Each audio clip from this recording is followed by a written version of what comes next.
नमस्कार मित्रांनो, आजच्या या व्हिडिओमध्ये आपण पाहणार आहे महाडीबीटीच्या वेबसाईटवरती जसे काही विद्यार्थी लॉग इन करतात, त्यांना लॉग इन करताना जो पासवर्डचा रिस्ट्रिक्शन प्रॉब्लेम यायला लागला आहे, तर तो रिस्ट्रिक्शन प्रॉब्लेम कशासाठी यायला लागला आहे तेच आपण या व्हिडिओमध्ये पाहणार आहे आणि त्याचे सोल्युशन काय आहे तेच आपण या व्हिडिओमध्ये ते जाणून घेणार आहे। तर व्हिडिओ नक्की शेवटपर्यंत बघा आणि चॅनलवरती नवीन असेल तर चॅनलला सबस्क्राईब करा, जेणेकरून ज्या विद्यार्थ्यांना प्रॉब्लेम येत आहे पासवर्डचा रिस्ट्रिक्शन म्हणून, तर त्यांना सोल्युशन जे आहे ते लवकर भेटणार आहे। या ठिकाणी आपल्याला ब्राउझरमध्ये महाडीबीटी असे सर्च करायचे आहे। जसे आपण महाडीबीटी सर्च करतो, या ठिकाणी आपल्याला फर्स्ट वेबसाईट भेटेल।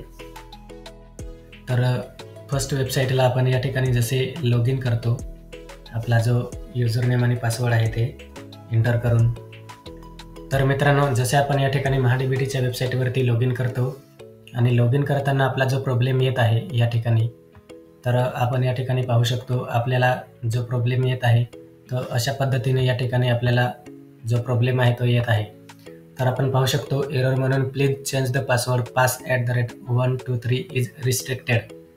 तर मित्रांनो या ठिकाणी आपला जर लॉग इन करायचा पासवर्ड आपण pass@123 अशा प्रकारे जो पासवर्ड सेट केलेला असेल आपल्याला महाडीबीटीच्या वेबसाईटला लॉग इन करण्यासाठी, तर मित्रांनो सिम्पली या ठिकाणी असा जो पासवर्ड आहे तो कॉमन पासवर्ड आहे। तर याच्यावरती महाडीबीटीच्या वेबसाईटवरती या पासवर्डला रिस्ट्रिक्ट केले गेले आहे, म्हणजेच आपण अशा प्रकारचे पासवर्ड या ठिकाणी सेट करू शकत नाही।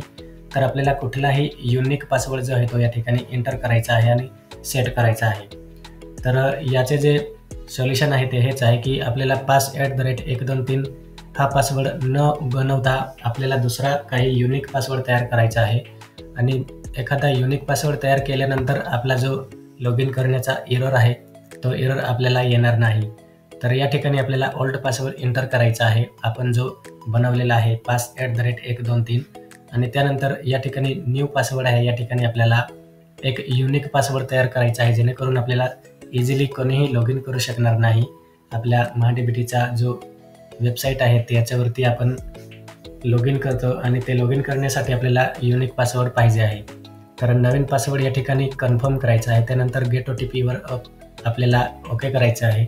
आपल्या रजिस्टर मोबाईल नंबरवरती एक OTP येणार, तो OTP आपल्याला या ठिकाणी एंटर करून व्हेरीफाय OTP करायचा आहे। जसे आपण OTP व्हेरीफाय करू त्यानंतर आपल्याला कॅप्चा आहे तो या ठिकाणी फिलअप करायचा आहे। कॅप्चा फिलअप केल्यावर आपल्याला या ठिकाणी सिम्पली चेंज पासवर्ड आहे, या चेंज पासवर्ड ऑप्शनवरती ओके करायचं आहे। त्यानंतर आपला जो प्रॉब्लेम आहे तो या ठिकाणी सॉल्व्ह होणार आहे। तर आय होप मित्रांनो आपल्याला अशा प्रकारे जो व्हिडिओ आहे तो समजला असेल आणि आपण पासवर्ड जो आहे तो युनिक पासवर्ड सेट करायचा आहे या ठिकाणी। तर आय होप मित्रांनो आपल्याला व्हिडिओ आवडला असेल आणि व्हिडिओ आवडला असेल तर नक्की लाईक करा। थँक्यू।